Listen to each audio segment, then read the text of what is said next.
गुरुजी महाराज ने बोला, घोर कलियुग आएगा और इस कलियुग में मेरा वास होगा।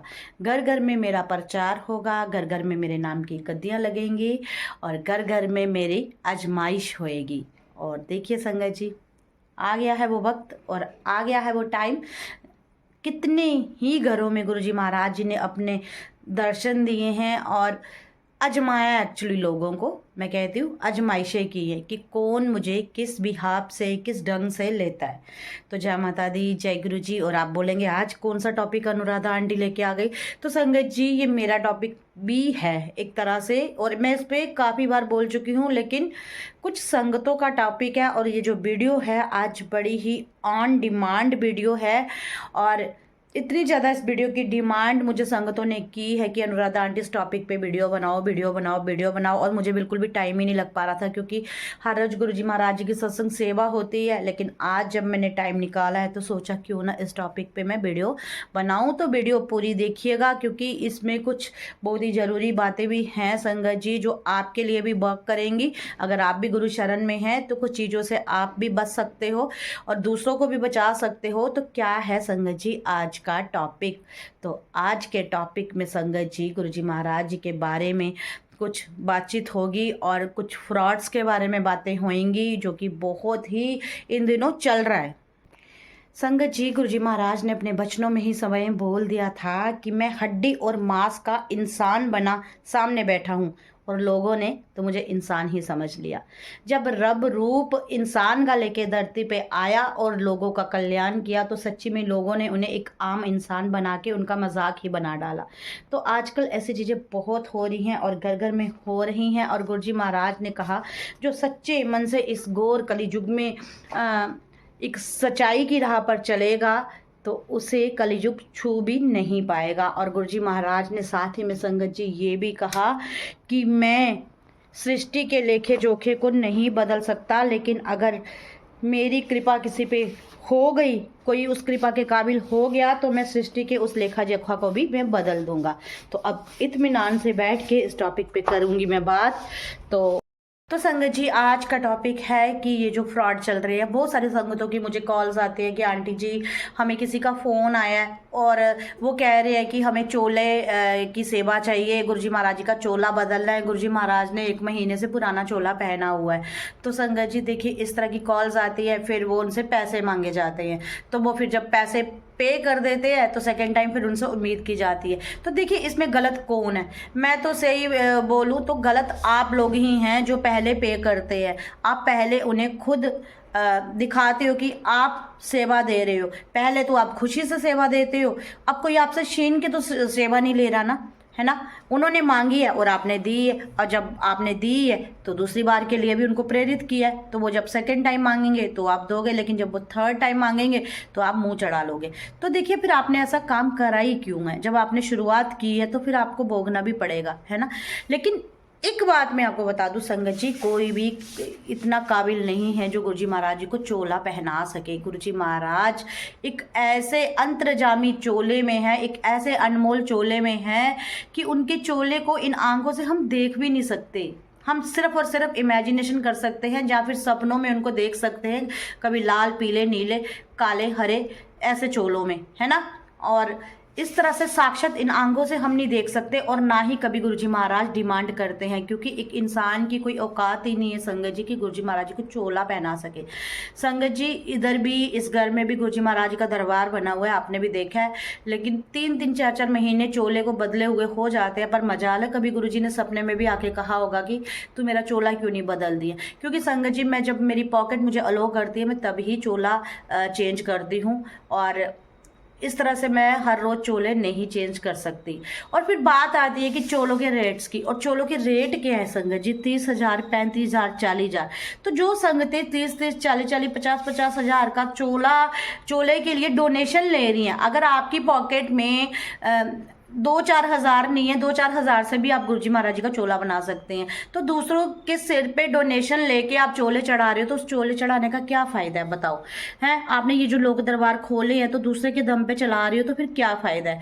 देखिए, कंप्लेन जो लोग करते हैं वो खुद तो सामने आते नहीं, और मैं तो कहती हूँ कि उनको भी हिम्मत करनी चाहिए। और आप ही डरते क्यों हो? अगर आप कहते हो कि हम गुरुजी वाले हैं, हमें दुख होता है, तो फिर आप डरते क्यों हो? आप सामने क्यों नहीं आते? किसी दूसरे को टारगेट क्यों बनाते हो? और देखिए, मैं किसी का भी यहाँ नाम नहीं ले रही, यहाँ पूरे JNK में क्या, पूरे ऑल ओवर इंडिया में इतनी जगहों पे गुरुजी महाराज जो अपने दरबार बना के गए हैं, उनके अलावा दरबार लोगों ने बना लिए हैं। किसी ने बोला है मेरे घर पे साक्षात गुरुजी महाराज आते हैं, वो दवाइयाँ ब्लेस करके देते हैं। किसी ने बोला है मेरे घर पे शुगर की बीमारी ठीक होती है। किसी ने बोला फलाना वो वहाँ पे गुरुजी उनके कान में बातें करते हैं और वो सब बताते हैं। तो इस तरह से कर करके सभी लोगों ने क्या किया है, जहाँ जहाँ भी कुछ ना कुछ गुरुजी महाराज जी के चमत्कार हुए हैं, उन्होंने ना एक ग्रुपिज्म कर ली है। और ग्रुपिज्म कैसी है कि 200 लोग जोड़ लिए, 300 लोग जोड़ लिए। अब वो 200-300 लोगों से हर महीने की उन्होंने एक रसीद रखी हुई है। कोई 500 की रसीद रख रहा है ना। अब 500 तो कोई इजीली दे देगा, 500 किसी को टफ नहीं लगेगा, है ना।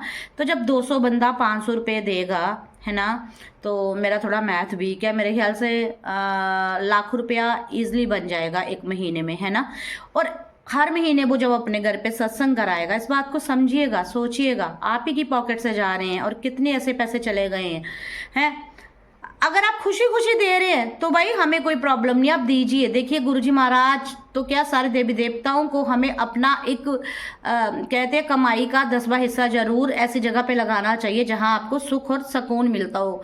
लेकिन जो कंप्लेन कर रहे हैं उनको ही मैं समझा रही हूँ, मैं लेने वालों के बारे में नहीं कह रही, जो दे रहे हैं उनके बारे में कह रही हूँ। भाई आप दे रहे हो तो उनकी हिम्मत बड़ी है, तो आप उनको दे रहे हो, हैं, आप महीने का लाख रुपया दे रहे हो। जब 200 लोगों के लिए सत्संग होगा या 400 लोगों के लिए भी सत्संग होगा, 50,000 लगेगा, 50,000 सेविंग हो जाएगी। अब कौन उनके घर भर रहा है? आप लोग। कईयों में तो संगत जी आजकल सत्संग जाने के लिए भी फीस रखी हुई है, 1000 रुपये की टिकट है, 1000 रुपये की एंट्री है। जो 1000 रुपया देगा तो जाके एंटर होएगा। यानी कि हमारे जैसे मासूम गरीब लोग तो बैठे दूर से ही देखते रहेंगे। और किसी नॉर्मल घर में सत्संग होगा, वहाँ तो कोई जाके राजी ही नहीं है, क्योंकि उसने कोई पकवान नहीं बनाया होगा, उसने कोई ढंग से डेकोरेशन नहीं की होगी, उसका घर छोटा सा है। तो भाई क्या ऐसे घरों में गुरुजी महाराज नहीं जाएंगे? क्या किसी ने पुराना घर देखा है गुरुजी महाराज जी का जहाँ जन्म हुआ था? क्या हालत थी वहाँ? किसी ने देखा है? जब गुरुजी महाराज हमारे एक ऐसे घर में पैदा होके ऐसे घरों में जा सकते हैं लोक कल्याण के लिए, तो आपको क्या है? फिर फ्रॉड कॉल्स आती हैं कि आपका लंगर लगेगा जी, इतने पैसे दे दो, 5100 दे दो। हमारे गुरु संगत में हमारा एक गुरु भाई है जिसे हर तीसरे दिन कोई ना कोई मैसेज आए होते हैं, और कितने स्क्रीनशॉट हमारे पास पड़े हुए हैं। मैं शायद इसमें जोड़ूँ भी कि आप सेवा के लिए दे दो। मुझे कितने मैसेज आए होते हैं कि वो बच्चा बीमार है, उसके लिए ये डोनेशन दे दो, उसकी शादी है उसके लिए डोनेशन दे दो, उसके लिए। देखिए संगत जी, हम सेवा के लिए जाते हैं, हम कोई NGO नहीं चला रहे। और गुरुजी महाराज कहते हैं अपनी चादर से पैर मत पसारो। हमारी इतनी ही हैसियत गुरुजी महाराज ने अभी बनाई है, क्योंकि हम किसी से कुछ 1 रुपया भी नहीं लेते हैं। आज तक गुरुजी महाराज ने हमें किसी के आगे हाथ फैलाने ही नहीं दिया, और ना ही वो फैलाने देंगे। जो गुरुजी महाराज हमारी औकात में रह के हमें जो देते हैं, जो हमारी अपनी पर्सनल घर के इनकम है, उसमें से जो 10वां हिस्सा हमारा बचता है, तो वो हम सेवा में लगाते हैं। कोई आज तक ये उंगली उठा के नहीं कह सकता कि हमने इनको पे किए। कोई भी जिंदगी में एक बंदा भी खड़ा होके कह दे कि हमने सेवा के लिए इनको पैसे दिए हैं, तो सच्ची में मैं ऑन स्क्रीन उसके पैरों में गिर के नाक रगड़ूंगी। इवन मैं क्या, हमारी जितना भी गुरु परिवार है उनमें से किसी के बारे में भी कोई कह दे, तो देखिए ठीक है, एक लिमिट का लेना ठीक है। और दुख कब होता है? दुख कब होता है? मैं दुख की बात बताऊं, जब बंदा एक बार पे करता है तो ठीक है, दूसरी बार पे करता है ठीक है, लेकिन जब वो तीसरी बार पे नहीं करता तो उसके लिए वो दरबार बंद हो जाता है। मेन मुद्दा ये है कि 2 बार उसने पे करा है तो दरबार खुला था उसके लिए, लेकिन जब तीसरी बार वो पे नहीं कर सका तो वो दरबार उसके लिए बंद हो गया है। मैं किसी भी दरबार का नाम नहीं ले रही हूँ, मैं कह रही हूँ ना, JNK में इतने ज़्यादा दरबार बन गए हैं, इतने ज़्यादा, और लोक दरबार बने हैं जहाँ लोगों के लिए दरबार खोले गए हैं कि आओ गुरुजी को मत्था टेको, हैं, मंथली फीस जमा कराओ, लंगर प्रसाद खाओ और जाओ। खुद के लिए नहीं खोले हैं दरबार, खुद के लिए गद्दी नहीं लगाई है, खुद की इंटायर सेटिस्फेक्शन के लिए। अब मेरे साथ बड़ी सारी संगतें कंप्लेन करती हैं, अनुराधा आंटी आप आने नहीं देते, तो यही कारण है, क्योंकि मैं भी अपने घर को लोक दरबार नहीं बनाना चाहती। मैं आगे ही दुखी हूँ, है ना, मैं और दुखों को अपने साथ लेके अपने कर्मों को खराब नहीं करना चाहती। मैं वो नहीं बनना चाहती कि सुखों को भोग के रावण का जो विनाश हुआ वो मैदान में हुआ। मैं राम बनना चाहती हूँ कि दुखी होके बाकियों के दिलों में जगह बनाऊं। तो मेरा मकसद एक ही है। और देखिए, बड़े ब्लेम लगे, बड़े इल्ज़ाम, अनुराधा आंटी झूठ बोलती है, ये करती है, वो करती है, खुद से ये सब ब्लेसिंग्स दिखाती है। ना ही मुझ में इतनी हिम्मत थी, ना ही इतनी मुझ में ताकत है, और ना ही अभी भी है, क्योंकि हम रब की मार से बहुत डरते हैं, बहुत डरते हैं। और आगे ही मेरे साथ जो हुआ है, तो वो फिर उसके बाद उठना, तो मेरे ख्याल से एक सच्चा इंसान ही उठ सकता है, और उसे साक्षात रब ही उठा सकता है, क्योंकि वो ज़िंदगी की सच्चाई थी और सच्चाई है। जो आया है उसने जाना है। अब बड़े सारे लोग बोलते हैं अनुराधा आंटी के कर्म खराब हो गए, तो ये कर्म खराब नहीं होते। मेरे कर्म खराब होते ना, तो आज मेरी बच्ची तड़प रही होती, मेरी बच्ची उस दर्द में करा रही होती, और हम हॉस्पिटलों के चक्कर लगा रहे होते। गुरुजी महाराज जी ने ना अपनी गोदी में उसे ले लिया, क्योंकि उसका समय आ गया था। वो इतना ही टाइम इस धरती पर स्पेंड करने हमारे साथ आई थी। तो जो लोग इतने बड़े बड़े मुंह खोल के इतनी घटिया घटिया बातें बोलते हैं ना, वो शायद खुद को भगवान मानते हैं। उन्होंने सोचा है कि हम तर रहे हैं तो हम भगवान बन गए। उनको शर्म नहीं आती कि वो जो 4 बंदों में बैठ के बातें करते हैं ना, वो 4 बंदे इधर से उधर बात पहुंचाते हैं, तो उनको शर्म आनी चाहिए। जब आप गुरुजी वाली हो तो ऐसी नीच बातें करते क्यों हो? क्या आपको डर नहीं लगता रब से? हम तो वो डरते हैं। हम तो किसी से 1 रुपया भी नहीं खा सकते। अगर हमारी पॉकेट खाली है तो हम खाली पॉकेट ही जाएंगे। और गुरुजी महाराज जी ने तो ऐसे ऐसे घरों पे संगत जी भेजा है कि जहाँ पे बैठने की भी जगह नहीं होती, और वो परिवार वाले परेशान है कि ये कहाँ आके आंटियाँ बैठेंगी। लेकिन हम परेशान नहीं है, क्योंकि हमें पता है जहाँ गुरुजी महाराज बैठे हैं वो हमें बैठने की भी जगह दे देंगे। फिर इतने बड़े बड़े स्टॉल लगाए जाते हैं, लंगर प्रसाद की इतनी आजकल वैरायटीज हो गई हैं। तो संगत जी ये सब क्यों हो रहा है, क्यों कर रहे हो भाई? जब गुरुजी महाराज जी ने बड़ी सिंपल वे से सत्संग करने के लिए कहा है, तो आप क्यों नहीं करते? गुरबानियाँ शब्द चलते हैं तो लोग डिमांड करते हैं कि हमें हैप्पीनेस वाले भजन चाहिए, फिर उनकी भी सुननी पड़ती है। मैं कहती हूँ कम से कम 2 से 4 शब्द गुरबानियाँ तो चलने दो, ताकि आपके घर पे गुरुजी महाराज आए, आपका कल्याण तो हो। गुरुजी महाराज ने कहा है कि कल्याण होगा जो शब्द और गुरबानियाँ सुनेंगे। अगर आपको समझ आ रही हैं तब भी, नहीं समझ आ रही तब भी, क्योंकि वो आपके कानों तक तो पड़ रही हैं। लेकिन लोग कहते हैं हम बोर हो गए।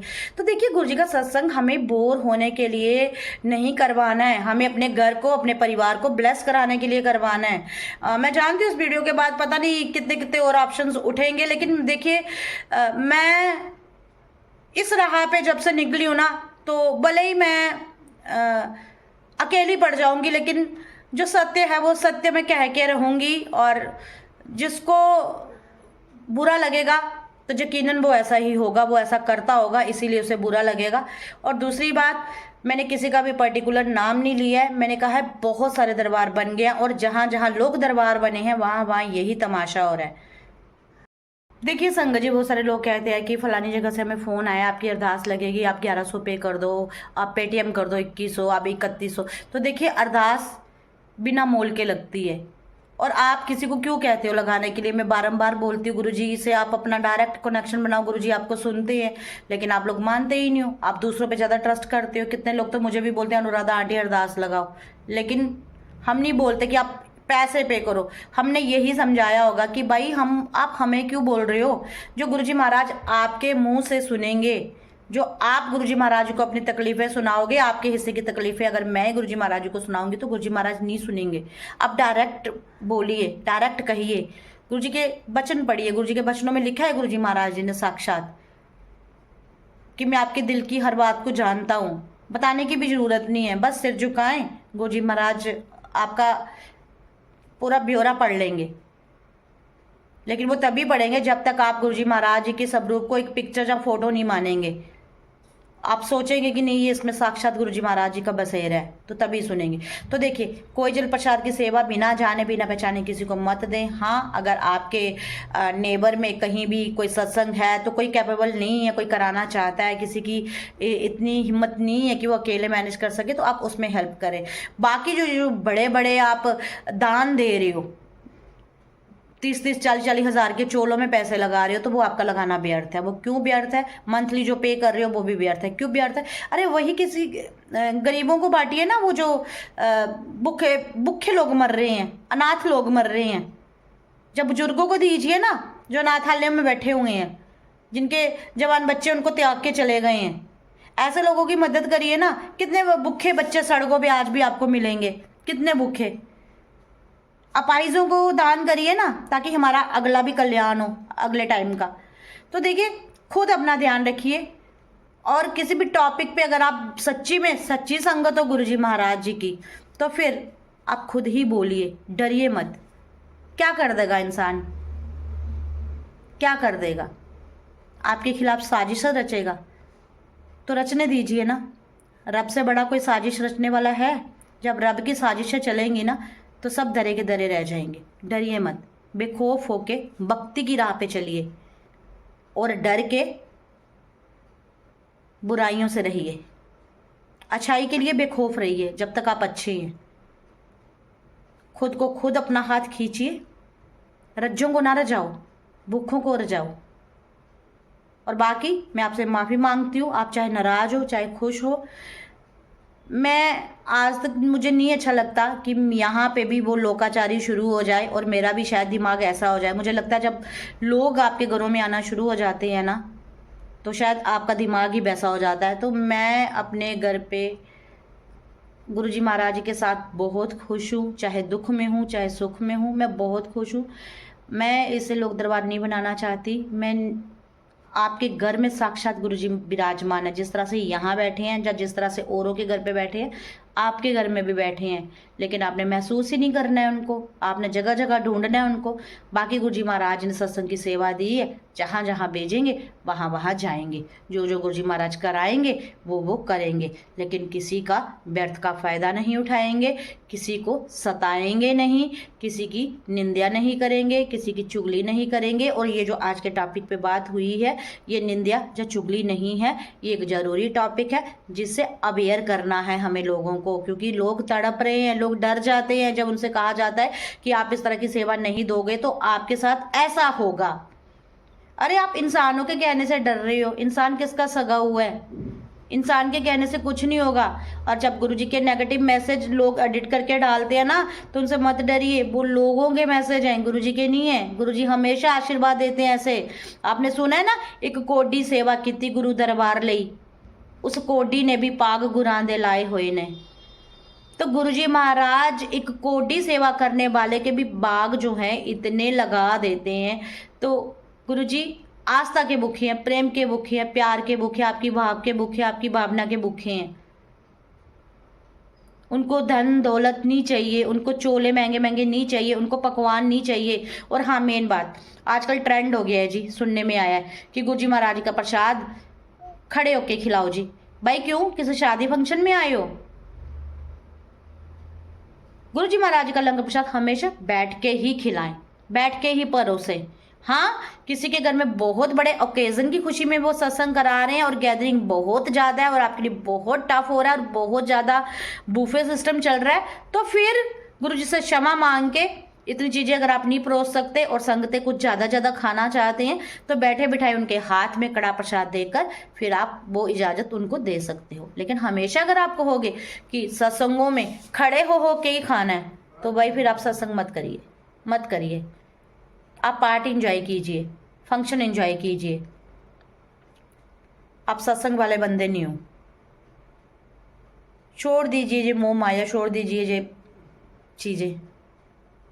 मुझे नहीं पता मैंने क्या बोला है क्या नहीं, और मैं बिल्कुल भी एडिट नहीं करूँगी जो गुरुजी महाराज ने बुलवाया है।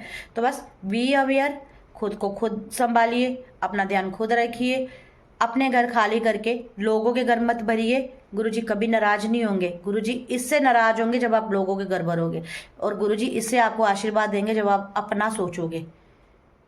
अंधे मत बनिए, भक्ति करिए लेकिन अंधे मत होइए, बहरे मत होइए। ठीक है, तो ध्यान रखिए अपना। जय गुरु जी, शुक्राना गुरु जी।